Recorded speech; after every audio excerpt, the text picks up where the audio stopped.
Hallo en welkom hier by Farm Spice. Ons is hierso in Vryburg, hierso by die Molepo se 18de produksieveiling. Ons gaan nou gesels met Janus. Hy is van Piet Plessis. Hy is 'n kommersiële boer wat die Ile de France gekies het om mee te kruissteel. Hy gaan ons bietjie vertel hoe die opset op sy plaas lyk en dan gaan hy ons vertel wat die verskil wat die Ile de France in sy kudde ingebring het. Maar kom ons hoor 'n bietjie meer. Janus, hoe gaan dit? Goed en jy? Aan die gang, man. Mooi. Dankie vir jou tyd.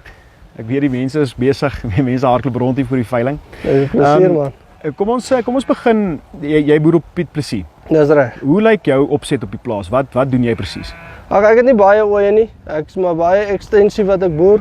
Boer met 'n handvol ooitjies en toe het ons 'n bietjie geskuif na die Ile de France toe. En ek is beïndruk daarmee. Beïndruk daarmee, maar jy is meer jy gebruik hulle meer in die opsig van kruissteling. Dis reg. Wat so ooe het jy? Ek het vleismerino tipe ooe. Ek het bietjie witdorper ramme ruk op hulle gebruik en daai F1 ooe sit ek dan nou die Ile de France op met groot sukses. Daai groot sukses, vertel ons 'n bietjie daarvan.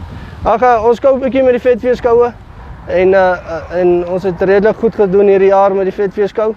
En mense kan die groei daarin aan toetken. Goeie groei van die Ile de France en dan die bouvorm, nee. Die bouvorm en die groei. Wat se verskil het die bouvorm in die skape ingebring? Jou ooe nou spesifiek.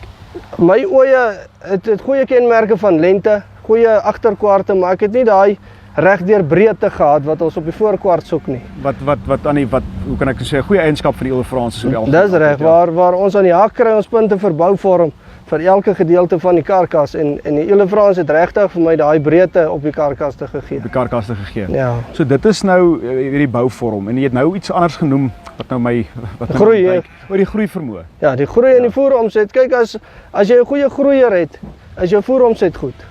So jy help nie jy koop 'n ram wat goeie groei het, maar hulle voeromset is nie goed nie. Wat op die einde van die dag jou geld gaan opeet nie as jy. Dis reg. Hy vreet bloot net te lank en hy vreet jou wins op. Maar die Ile de France, ofwel wat ek so sê, die karaktereienskappe wat die Ile de France na jou kudde toe gebring het is, hy het nie net die groei opgestoot nie, maar die groei omset, die voeromset. Dis reg. Saam met bouvorm kom uitslagpersentasie en as jy kan myself van uitwerk, as jou lam 2% meer uitslag, hoeveel geld maak jy op die ou end? En dit kan jy regkry deur net 'n ram te verander. As jy Ile de France ram op jou ooe gebruik om te kruissteel, kry jy daai 2% uitslagpersentasie by.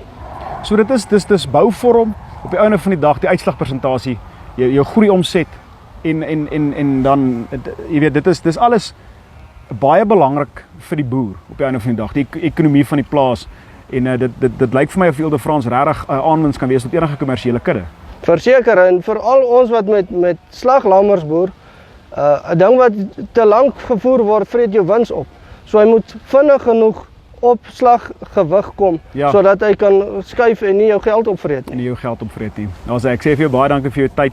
Dit as mens so luister dan klink Ile de France vir my wragtig na 'n ram, hoe kan ek sê, na 'n ras wat funksioneel is, maar wat ook jou gaan help ekonomies op jou plaas en wat sterk erfdwang ook het om hy breedte te bring in jou kudde in.